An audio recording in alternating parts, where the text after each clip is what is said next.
Mukhang di na nakapagpigil sa makulit na reporter si Senator Peter Alan Cayetano, mga kababayan. Sa kanyang press conference, medyo nag-init si Senator Cayetano sa isang reporter dahil siguro hindi nagustuhan ang mga tanong nito. Panoorin po natin. I don't think there's any question. The Senate is under attack, was under attack. All of you, your lives were in danger last night. No, So tinawagan ako ni Senator Jinggoy ng around 1:27 to tell me na he doesn't think Senator Batos in the building. Ano, sir? At after lunch, mga 1:27, tinawagan ako ni Senator Jinggoy Estrada to say, SP, wala na si Senator Batos sa Senate. So I checked and asked my Chief of Staff to ask the Sergeant at Arms for a report. So may spot report pala talaga siya. I can read it to you. Ito na yung spot report. And then right before, when I came in, di ba, when I saw you guys, sinabi ko na rin, ay sorry, hindi 1:27, miss call niya pala yon. So, 27 ngayon, today pala. yeah, around, 27. basta around lunchtime na ako tinawagan ni Senator Jinggoy. So, okay. Yeah, so that's fine. So what time show?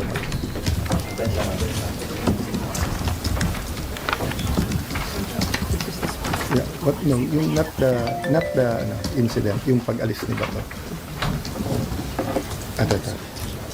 Okay. Yun yung dun kasi sa attack kagabi, hindi pa tapos. So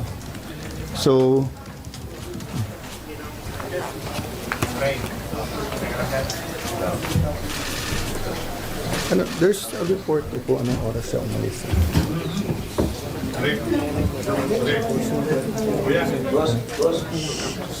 Sir, may mga camera sa likod. Nasaan yung incident? Sir, may camera sa likod. Ano sa inyo?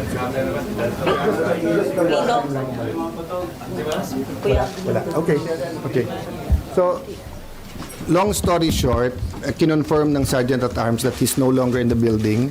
I'm waiting for the complete incident report, anong oras umalis. In the meantime, nakausap ko at nag-text sa akin yung kanyang wife.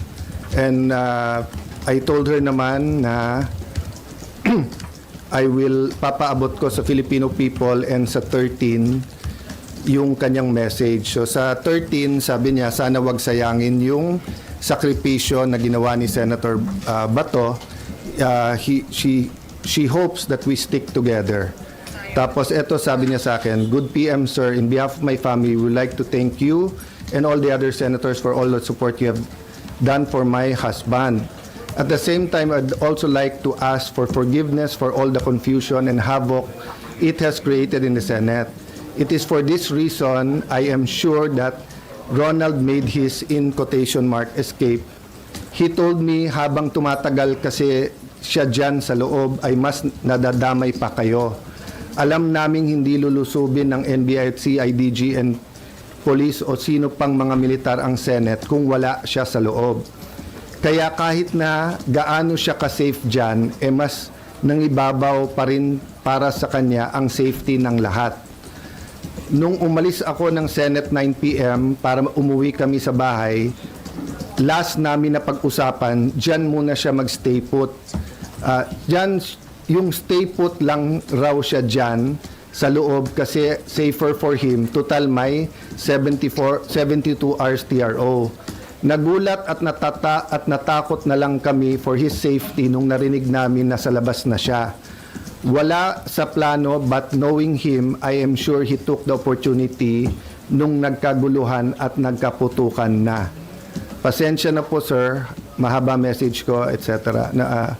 I really do want to thank you and ask for your forgiveness and understandings. Ito lang ang paraan, hoping you find time to read this message. No? So what I did is I also asked the Secretariat, they gave me a report. Up to this point in time, the promise of the NBI director na he will give me at least two things. One, a copy of the warrant officially transmitted. because he told me in front of the other senators na sa kotse lang niya, 3 senators were asking na ibigay na niya sa amin, but he looked at me and said, "Sir, pwede bang formal ko na lang i-submit tomorrow?" So that was Tuesday. It's Thursday, we still don't have it. And he promised me na ilalagay namin under his custody yung Shyam, pero magre-report ka agad about the manner that they tried to arrest Senator Bato, and number 3, in connection with number 2, report dun sa ginulpi nilang isang member ng OSAA. Still zero report from the NBI. So I'd like to clarify to everyone, we did not arrest Senator Bato. We extended the courtesy and the traditions of the Senate that hindi pwedeng mag-aresto sa loob.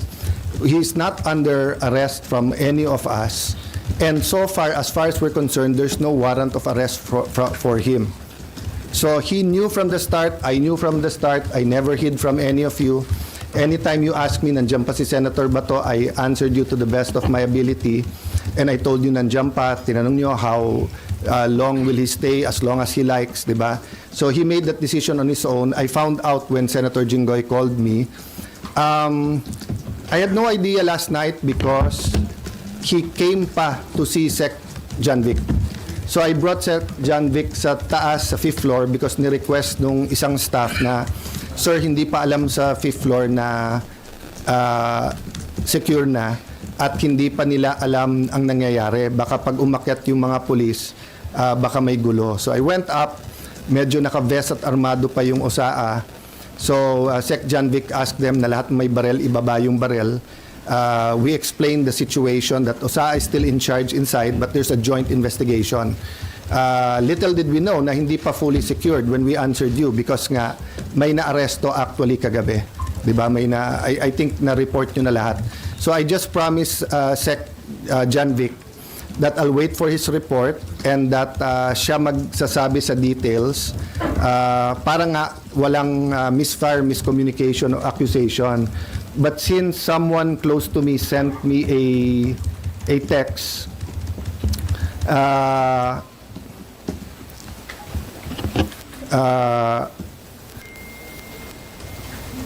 kasi meron nag-send sa akin ito. PNP confirms Browner's statement that 30 shots were fired. All of them came from the Senate, from Cayetano security guard. So first of all, I don't have a security guard. If they're talking about the blue guard, wala akong kasamang security guard.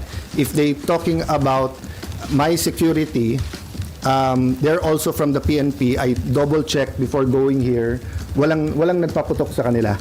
Okay? So anyway, make a long story short, ito po ang text ni Sen John Vic. The count was 27 from inside the Senate and 5 from the other side. No?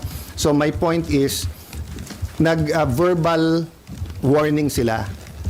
Tigil nyo yan, whatever the words were used. Sino, sir? Sorry, yung OSAA, nag-verbal warning. Hindi tumigil yung kabilang side from trying to get into the Senate. So nagpaputok sila in the air. Ang problema, nagpaputok pabalik. So eto, kung whoever the perpetrators was, di ba? Kasi nga, last night, bago umalis si Sec Remulla, sabi niya, so far they saw 1 bullet. So syempre, nakita ko yung mukha ng OSAA, that's not possible. So someone showed me the video and Mayan nga told me may live nga, di ba? So sinabi ko lang na, Sec, can you allow the OSAA to go inside the kabilang building para may sarili namin investigation? I haven't really had time to look at all the details pa, and I promised si Sec. So the count was 27 from outside, from inside, no? 27 from inside. 27 from OSAA? 27 from OSAA, sir? Yes, na Up. count nung putok. From OSAA, Yes. 5 from the kalaban. Yes. Kasi ang warning shot, itutuloy-tuloy mo yon until nga, kaya mo wina-warning, ayaw mo magkabarilan, di ba? So, kailangan umalis. Okay. But instead na umalis, nagputok pabalik. So, I won't defend or say much more, yun lang. But eto, kararating lang sa akin yung text ni Sec Remulla. NBI had no warrant to serve. They were requested by GM Wick to secure the Senate building at 5 p.m. They arrived at 6:15, 21 arrived. They were deployed on each floor to secure GSIS. Agent Francisco sitting down on the second floor bridgeway with a white guard when his attention was called by OSAA Aplasca. Sino ka? Sabi Aplaska. Francisco stood up with AR-15 at the sideways sling. Aplaska fired a warning shot. Francisco pulled the trigger. As well pointed, Osa eventually discharged 27 rounds of 9mm and 40 SW. Francisco discharged 5 rounds. He immediately fled the scene. Sir, can So- we get that? Sir, pwede kami humingi ng copy. Read out para ano, okay. So, yun lang muna so far kasi yun palang binigay niyo sa akin. But let me emphasize this, ha. NBI continually told us na wala silang dinideploy sa Senate. Completely. I think pati sa higher ups nila, yun ang sinabi nila. I haven't had the time to watch the news or to compare who said what, no. So kayo na ang mag-compare who is saying what, di ba? But time after time, in fact, Senator Loren got a text when we were having the caucus na sabi ni NBI Director, hindi daw niya sinabi na pinayagan sila ni Senator Soto. All the senators na kasama ko doon, napakarami, all said he did not only say it once, he said it 3 times. So, we can get to the truth if people tell the truth. Diba? But if the NBI is not going to be, it's not going to treat this thing with candor, meaning just tell us the truth, may problema tayo. But I can tell you, I have faith in the PNP and the DILG. They gave me their word. No? And for some, their word is not important, but I do believe kay General Nartates, Chief PNP, and kay Sec Remulla, nung sinabi nilang lalabas ang totoo dito, I believe in the word that they've given. No? Let me have a drink of water, tapos question. Sir, to be sure lang, the 27 came from OSA. Sir, sorry nakita ko po kasi sir, na ang nagpaputok po kahapon, OSAA and yung armed na Marines. Kasama na po sa bilang yung 27, yung lahat na nagpaputok coming from the Senate force? I don't want to speculate kasi I just read to you yung sinabi sa akin. But kasi may nakita din ako na report or something sa Facebook. I haven't verified na the Marines were here to support but did not fire. So I'll wait for the report naman ng OSAA after meeting you. Ayoko, kasi OSAA naman is under my jurisdiction. So I'll have them explain what they found so far. So right now, sir, the 27 we can say are from OSAA lang? Yun ang report ni Sec. John Vic. Okay. The 5 came from the Kalaban? Yes. Pataas, sir, or towards OSAA? Yun ang hindi ko masagot. Okay. May Sir. isang bullet daw sa taas. And then the rest? Kasi nga last night nung naghiwalay kami, so far daw isa pa lang, Tapos eto kasi sinabi ko kay Sec Remulla, I'll make sure na yung commitment ko not to influence or walang political angle yung aking explanation ng investigation. But he sent me that text na so far yun yung report niya. So I'll send it na to you. Paano mo na lang.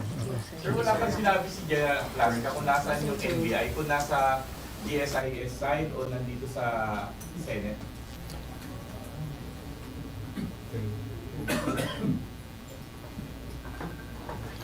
Because nga meron ongoing investigation, I don't wanna speak details for details, but I'll just tell you what he told me last night nung kaharap din niya yung police na nakita nila na nakalagay doon yung letra and everything and winorningan nila.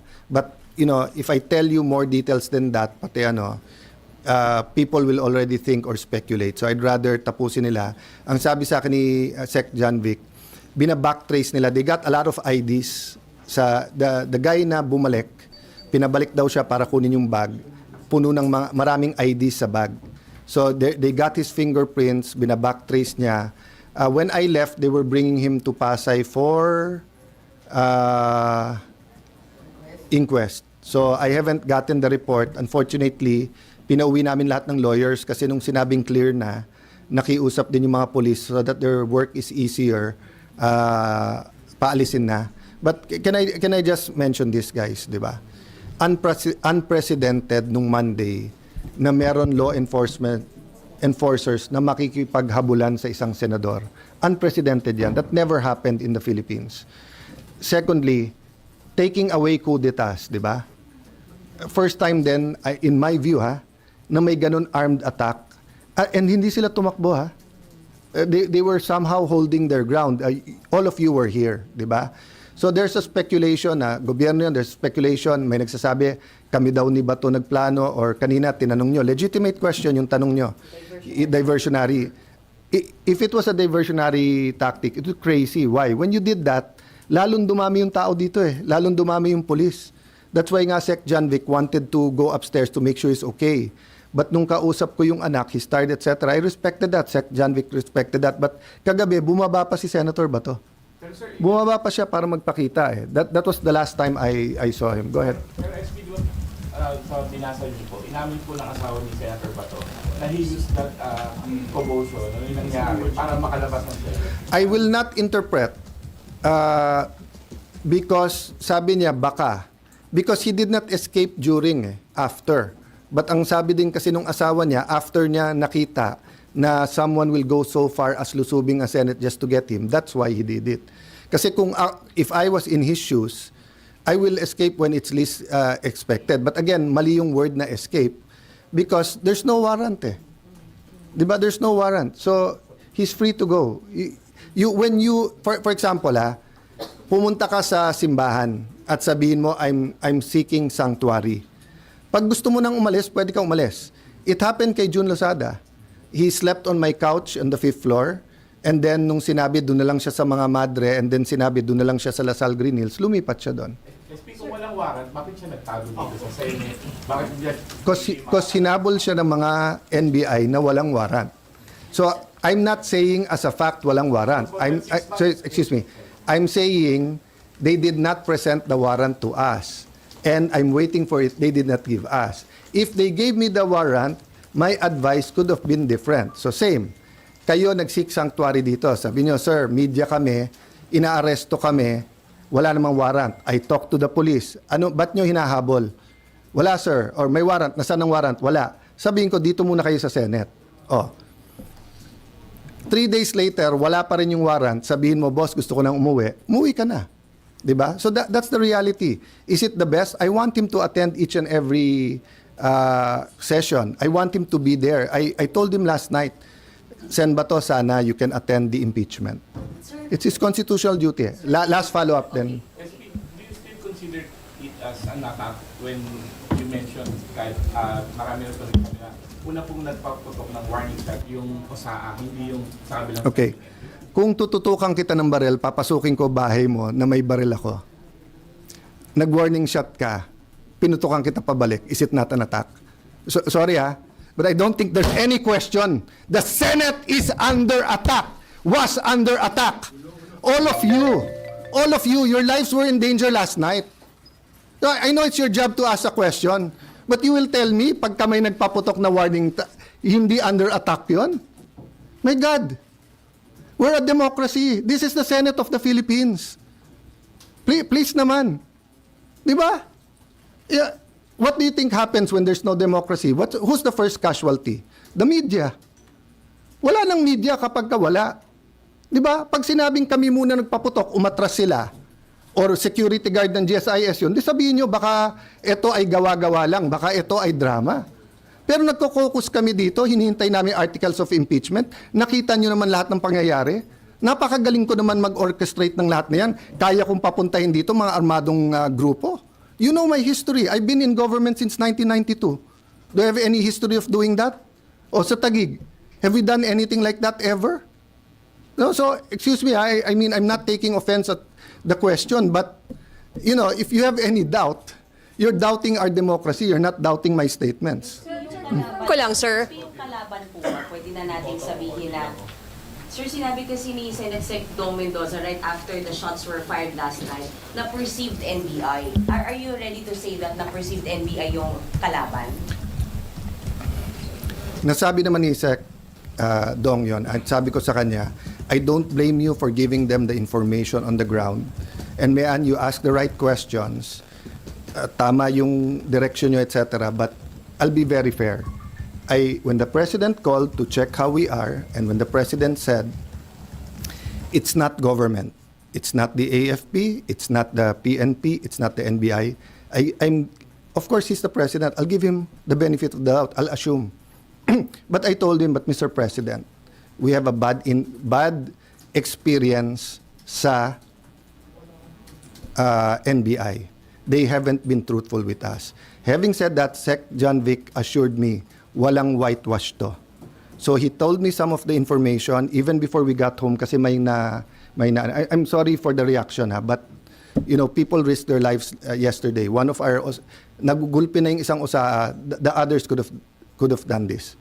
What I want to prevent is that, you know, there are certain things in life na may red line yan. Di ba? Di ba? Yung, you don't, you know, you respect your parents, unahin mo yung mga tatanda, di ba? Pero kung yun ay mga normal na kabastusan, di ba? But you don't attack Malacanang. You